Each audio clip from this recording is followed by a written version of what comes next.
Welcome back to another edition of Double Coverage. Michael Emami. And Asia Cymone Smith. And we've got a loaded show for you today. First off, I'll just say this is one of two shows this week. We're going to be live on Sunday as well. So I heard there's something big going on. Yeah, something big going on. I think it starts with a super and ends with a bowl. It might be, and I think it's going to be on some channel that starts with an N and ends with a BC. Yeah, I think that channel's also our station, too. No way. Is it really? You get to see us double the times this week on Double Coverage. And yeah, double the times and plenty of great coverage on lots of different elements. We're not only going to talk about the game, we're going to also talk about Mike Kennedy and the Wichita State Shockers, an ode to his career and how incredible he's been over the years, coming to retirement at the end of this season. So best wishes to him. We just sit down with him, and obviously plenty more to talk about with regards to Wichita State basketball playing yesterday. They've got another game this weekend.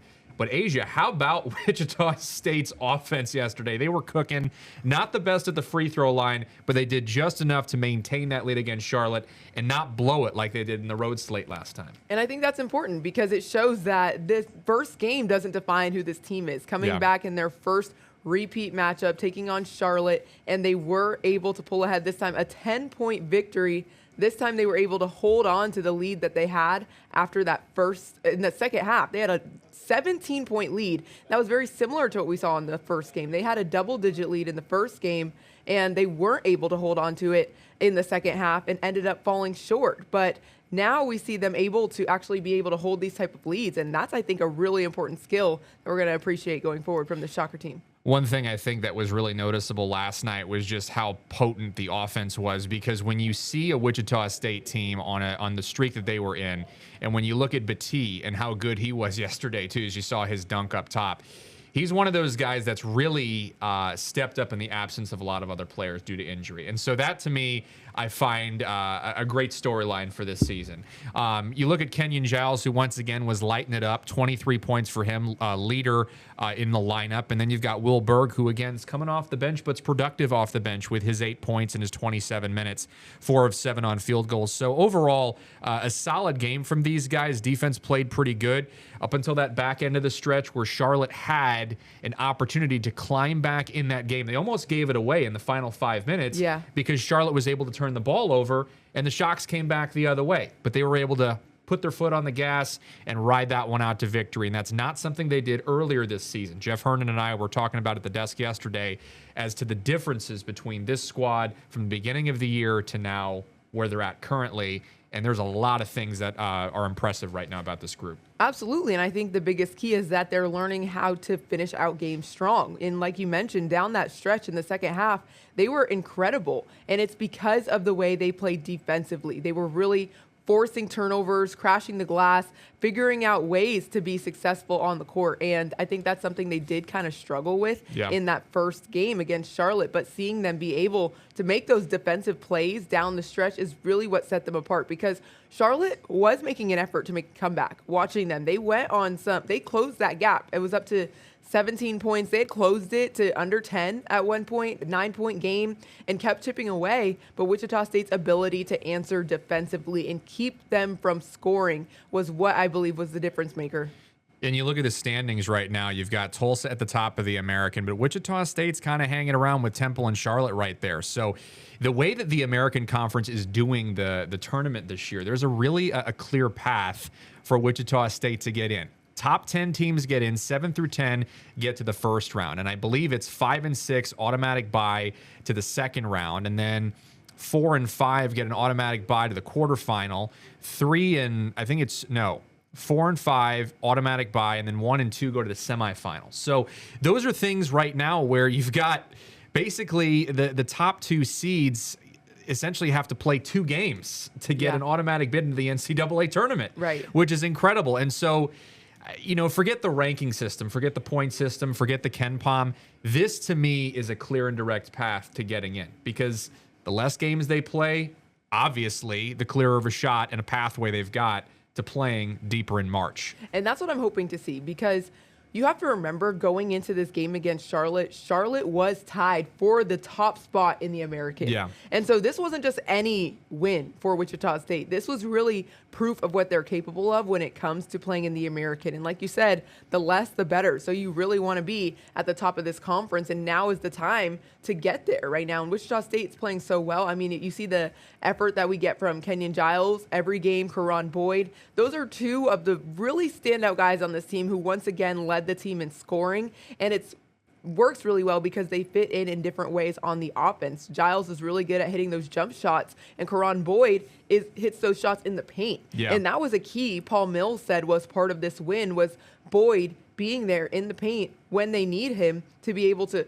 not only have those valuable assists, but also get it in the basket himself. And so that's really going to be an important key is continuing to play hard and taking down those conference giants, because this win against Charlotte is really going to boost their momentum. Charlotte dropping to third in the American now. Yeah, and that Tulsa game is going to be at the end of February, so we've got our eyes on that as well. That's a top dog that everybody's after right now, and I didn't say that with a whole lot of clarity. 1 and 2 automatic bid to the semifinal, 3 and 4 automatic bid to the quarterfinal, 5 and 6 get to the next round, and 7 through 10 automatically get in. So it is a lot easier if you are those top 10 teams, and Wichita State is encroaching right now. I got 1, 2, 3, 4, 5, 6. They're at the 6 point of it. 6 and 4, 6 and 3. Temple directly above them in conference schedule or in conference records. And then you've got Charlotte at 7 and 3, South Florida at 7 and 3, Tulsa at 8 and 2, 20 and 3 they are overall. And of course, nobody in the American is ranked right now. But as I said, it doesn't really matter what the NCAA rankings are for Wichita State or whoever, because the clear and direct pathway is winning the American tournament in Birmingham. And that's going to be coming up here in about 5-ish weeks. Oh, yeah. It's coming which up. is right around the corner. It really is. It really is. But one thing that these players say after every press conference is that it's one game at a time. Coach Mills emphasizes that. They're never trying to think too far ahead. Yeah. They know that they can't rely on momentum. They can't rely on a win streak. They have to take each opponent for what they are. It's a fresh start every single matchup. And so next up for them, first thing on their mind is Tulane. Yeah. They're going to be playing 4 and 5 Tulane Sunday, 1 p.m. They're heading down to New Orleans during Super Bowl, well, before it starts. Yeah. But, they're focused on that next matchup. So I'm excited to hear what Coach Mills has to say about this upcoming game, because it seems really like this team hopefully is starting to find a rhythm. Yeah, and that's the big important part of this whole thing. And a team that's already in rhythm right now is KU. I mean, they have looked terrific so far. And really, I mean, even this week, we were just talking about like this a legitimate tournament team. They were saying, kind of iffy towards the beginning of the season where you weren't sure if they could play together. Darren Peterson absent a lot of those games because of the injuries, but now they're finally starting to feel their stride. They've picked up, and that win, by the way, against Texas Tech was incredible. And how about Darren Peterson? If you hadn't thought about him being the number 1 overall pick, you certainly do now, nailing 2 clutch shots at the very end, as we show you a little bit from that BYU game and that debate between him and AJ DeBonsa. If he would have been the number 1 overall pick, that discussion is done for, over with, knocked out and canceled. We know who it is, and it's DP for sure. Right, exactly. If you didn't see it against DeBonsa, then you saw it against this Texas Tech team. And pretty exciting for KU fans, because this was the most minutes he's played all season. He was in 35 minutes against Tech, so that was a new one, a first for us to actually get to see him on the court that long, but also just incredible. When you put Peterson on the court, this is a serious team that can make a deep NCAA tournament run. I'm not just talking about Big 12. I'm talking about the NCAA tournament. We just saw them take down 2 powerhouse schools right now in the conference, BYU, then Texas Tech, back-to-back. 6 straight wins for Kansas right now. I mean, if that doesn't tell you where this team is headed, they're on the way up, because they are doing incredible. So just those gutsy moments, seeing those 2 3-pointers from Peterson in the final couple minutes back to back to put them on top and to get them this narrow victory over the number 11 team in the country, that is the clutchness that you need from your roster when it comes to playing at the national level, and they are absolutely ready. Yeah, I agree. And, you can tell just by how this roster is shaped. It is really coming alive right now. You've got the win against Iowa State, which kind of kickstarted this whole madness. And then you've got the win versus BYU, who, again, that 13-14 matchup was really good. Must-see television on a Saturday afternoon. And then you've got the win versus Texas Tech, also a ranked team, also up there. They were down a player. They were dealing with some injuries. And Bill Self also said that he didn't think that they shot the ball very well, his team, KU. And he acknowledged some of the faults that Tech had, but he really, really kind of harped on the fact that his guys needed to play better, and it should not have come down to the final minute. But when it came down to the final minute, Peterson stepped up, and the defense of Tech was very good against him for most of the game. It was a low-scoring one, too. Nobody cracked 70 in this one. But when it mattered the most, he found his 2 shots, one of which was completely off balance. He was going the other way. It was a little bit ill-advised. Crazy. I saw it. It was 64-61. I was like, I don't know if this one's going to go in. I really don't know. We're down 3. I didn't know if that one was going to go in. It did. And then the second one he took on the opposite side, that one was a little bit of a better look, and KU ended up winning that one by 3, courtesy of Peterson's last-second heroics, I would say. Absolutely. Yeah. Insane for him. 19 points for the game, as Melvin Council Jr. with 16, Flory Badunga 14, and Bryson Tiller 10 rebounds. So really all-around effort from the players. Pretty balanced, I would say, well-spread offense. And closing the game out on a 14-2 run. That was really impressive to see this team be able to close things out when things are close, say, you know what, we're done and we're going to make it happen. And I think Peterson, really, his energy has to be impacting these guys. When you get a player like that who can make those shots, that just has to make you go get electric, and just really keep you fighting. And I think this is really starting to be a unified team. The way their offense works together is looking really well. So, I mean, they held Texas Tech to just making one of their last 12 shots. So if that doesn't tell you they're playing well both ways are just they're killing it right now. I was going to say 58-61, Peterson with the tie, 61-61, 64-61 the final. KU moving on and moving up in the rankings, and in our eyes, looking like a top title contender potentially. You don't want to get ahead of yourself, but they are looking very much like they can go very, very deep in this tournament. And I'm excited to see how Bill Self orchestrates this offense further along, because you see guys even like Melvin Council, who we know, I've said it multiple times on this show and on the air at KSN, that he is the workhorse for this group. Can go upwards of 37 minutes. I mean, he's one of those guys that's consistently in the game, doesn't sit during timeouts. He can get you a couple of tight shots inside the paint that not a whole lot of guys can make. He can take charges for you.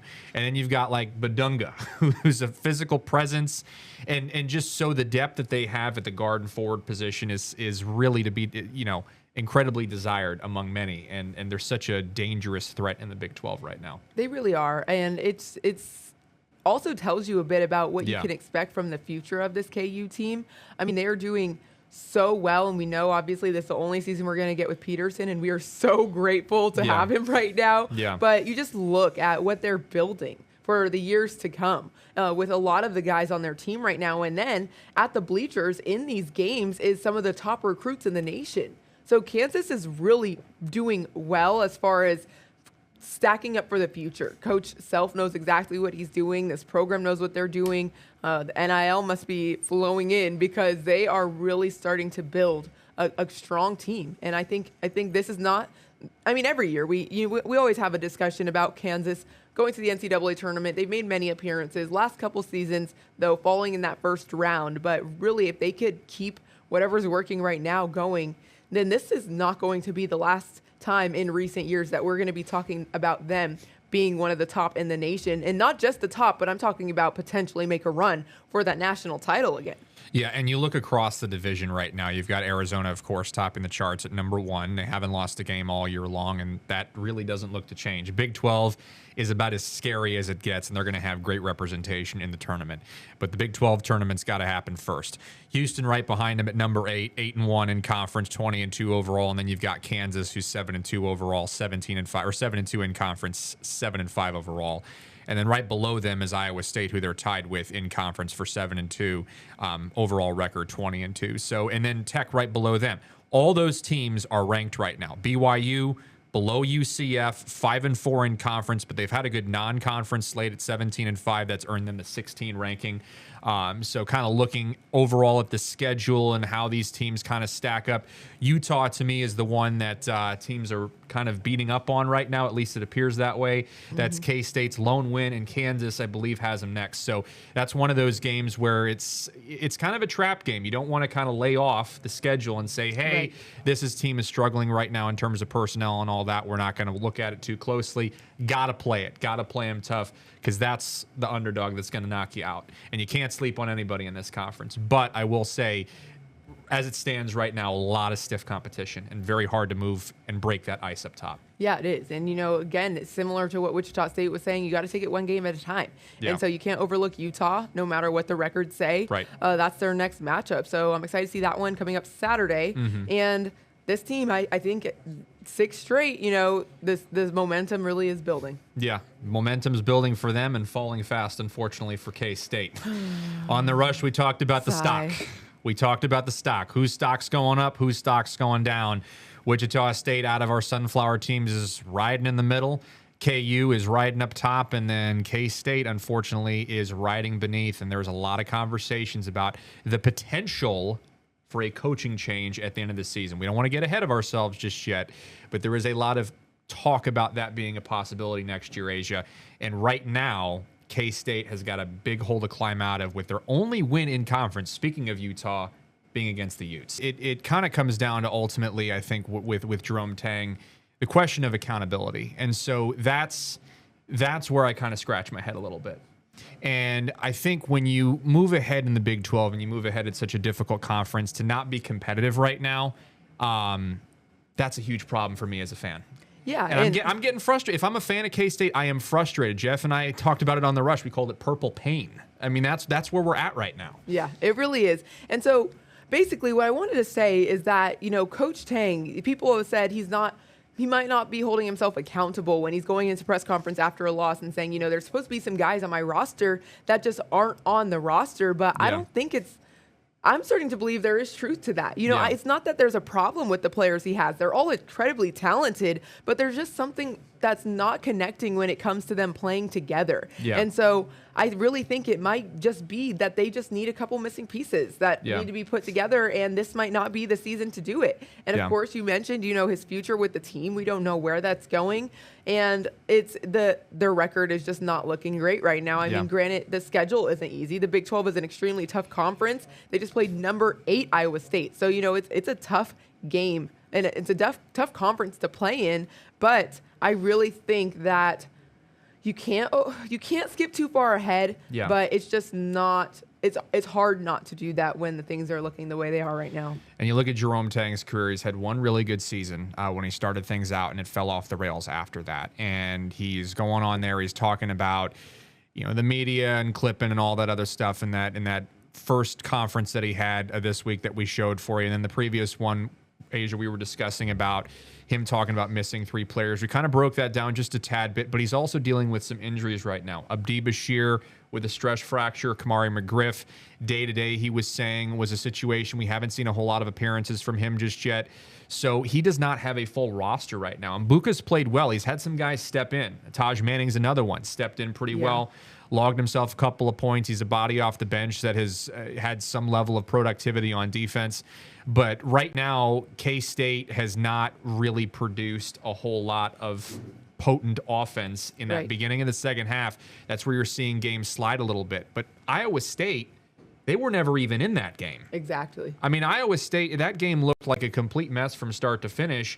And then you had their 24 points, to their 10 or whatever it was, and they just kept pushing forward. You thought that, the Wildcats were going to make a game out of it towards maybe the second half after a couple of last-minute adjustments, and just nothing came to fruition for Jerome Tang's group after that conference. PJ Haggerty, though, still led the team in scoring, so we know, obviously, he's going to be a pretty sought-after person when the season concludes. Exactly. And, I talk about those clutch players. Haggerty is the clutch one for this K-State team, and it's just about trying to really finish out games, because when you look at the schedule and you look at the losses they've had, so many of them have been close. They lost to Oklahoma State by just 1 point, West Virginia by 5 points with a couple fouls near the end of the game. Yeah. Arizona State, a 3-point loss. So it comes down to being able to be clutch in those final minutes. And that's not something you can really coach. Yeah. And so I think that's kind of a struggle is you have talented players. And, there was that conversation about Haggerty trying to draw the shooting foul at the end of that West Virginia game, and it didn't fall. Yeah. And that was, it's a question is, are they relying too much on trying to make the fouls and not enough on making really, what's the word? Good shots, basically. Tough shots. Exactly. Like, are they trying to actually make an effort to make a good shot, or are they just trying to draw the fouls? You got to be able to make those tough shots down the stretch, no matter where those defenders are on you. You just got to make it happen. And right now, they just haven't seemed to make it happen. Now, their one loss, against Utah was also their one victory, was also a narrow victory, but still, they haven't really shown an ability to prove to be a conference standout right now. No, and PJ Haggerty also in that West Virginia game, you brought up the concept of them being able to make those tough shots and avoiding those fouls and all that. You saw how that play design was drawn up, and he was trying to get fouled to get to the free throw line, which, and that's great. That's what you teach a player to do. You teach him to try and draw a foul. Tango's in the press conference. He was saying he was too focused on drawing a foul, which he was in that moment because he wanted to get to the line. But he was like, okay, this is not quite how I wanted this to be drawn up from the three-point line and the baseline where you had set up that shot to be made. And so that's where it was a disconnect between him and Haggerty, and people were popping off on Twitter about it, or X, I should say, rather, about how there was a disconnect between player and coach, and Haggerty made 2 clutch shots to try and keep him in the game against West Virginia.